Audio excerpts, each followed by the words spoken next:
अस्सलाम वालेकुम रहमतुल्लाहि व बरकातुहू। उम्मीद है आप लोग खैरियत से होंगे। अल्लाह तबारक ताला हम सबको यूं ही खुश रखे और ईमान और अमल के साथ जिंदा रखे, ईमान पर खात्मा मिलकर फरमाए।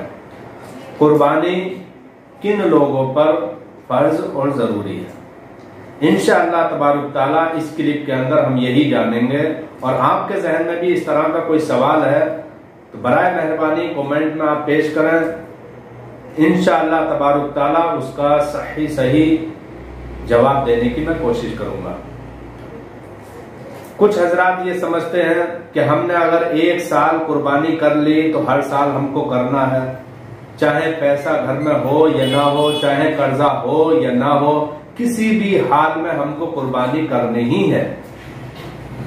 कुछ मालदार हजरात ये समझते हैं कि इस साल हमने वालिद साहब की तरफ से कर दी थी, अब आने वाले साल हमको नहीं करनी है, या अगर करनी है तो किसी दूसरे बेटे की तरफ से करनी है, उससे आने वाले साल में किसी और की जानिब से करनी है।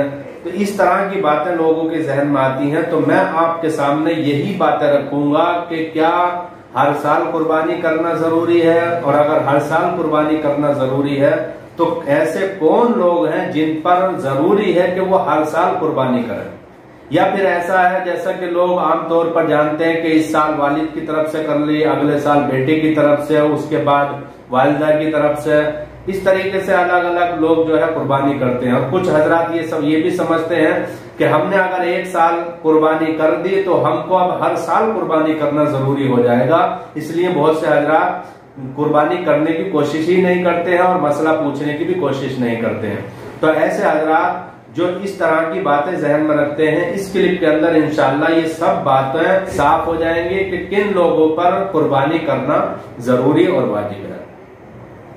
तो सबसे पहले तो ये याद रख लें, जो हजरात एक साल वालिद की तरफ से, दूसरे साल बेटे की तरफ से, तीसरे साल वालिदा की तरफ से इस तरीके से करते हैं, ये कहीं किताबों में नहीं लिखा हुआ है, किसी भी इस्लाम की किताब के अंदर ऐसा नहीं आया है। दूसरी चीज यह है कि अगर आपने इस साल कुर्बानी कर दी तो अब आपको हर साल कुर्बानी करना जरूरी हो जाएगा, हर हालत में, चाहे आपके घर में पैसा हो या ना हो, चाहे आप मालिक निसाब हो या ना हो, ऐसा भी किसी किताब में नहीं आया है। कुर्बानी किन लोगों पर फर्ज है? जिन लोगों पर ज़कात फर्ज और वाजिब होती है उन्हीं लोगों पर कुर्बानी भी वाजिब है।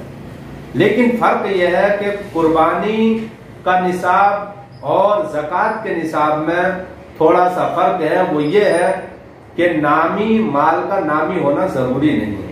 यानी अगर कुर्बानी के अय्याम में अगर आप मालदार हो गए, इससे पहले अगर आप साहिब निसाब हो गए तो आप पर कुर्बानी जरूरी है, वाजिब है।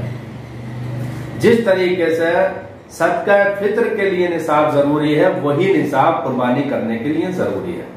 यानी आपके पास 52.5 तोला चांदी या 7.5 तोला सोना या इसकी कीमत या माल तिजारत, जो ऐसा माल आपके पास है जो बेचने के लिए है, चाहे वो कपड़ा हो, चाहे वो जमीन हो, चाहे वो प्लॉट हो, इस तरीके का अगर आपके पास माल है और आपका कर्जा जो है आपके ऊपर नहीं है, अगर है तो इतना है कि अगर कर्जा देने के बाद फिर भी इतना माल बचता है कि वो निसाब को पहुंच जाता है, तो अब आप पर कुर्बानी करना फर्ज है।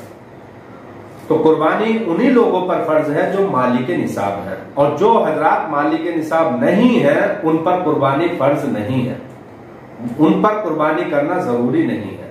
अब इससे बात क्लियर हो गई कि ऐसा नहीं है कि इस साल आपने कुर्बानी कर ली तो हर साल आपको कुर्बानी करनी पड़ेगी, ऐसा नहीं है।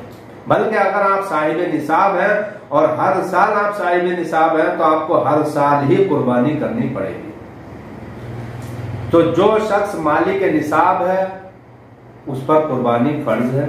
घर के अंदर 3 अफराद हैं और इतना माल और दौलत है कि अगर 3 शख्सों पर उस माल को तकसीम कर लिया जाए तो हर शख्स मालिक निसाब बनता हो, तो अब तीनों अफराद पर, घर के अंदर जो 3 अफराद हैं उन तीनों पर अलग अलग कुर्बानी फर्ज और वाजिब है। मिसाल के तौर पर एक घर के अंदर 4 भाई रहते हैं, वालिद का इंतकाल हो गया और 4 भाइयों के अंदर बड़ा भाई घर का इंतजाम संभालता है, सब लेन देन वही करता है, सब रुपया पैसा वही संभालता है, रखता है।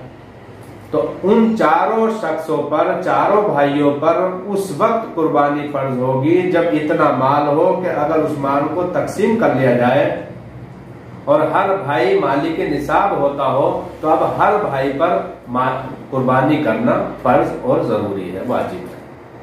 और ये जो मैं आपके सामने रख रहा हूं ये फतावाए फैजुर रसूल दूसरी जिल्द और बहार शरीयत 15वां हिस्सा और कानून शरीयत दूसरा हिस्सा, इन किताबों के अंदर आप ये मसाइल देख सकते हैं। उम्मीद है आपने पूरी बात समझ ली होगी।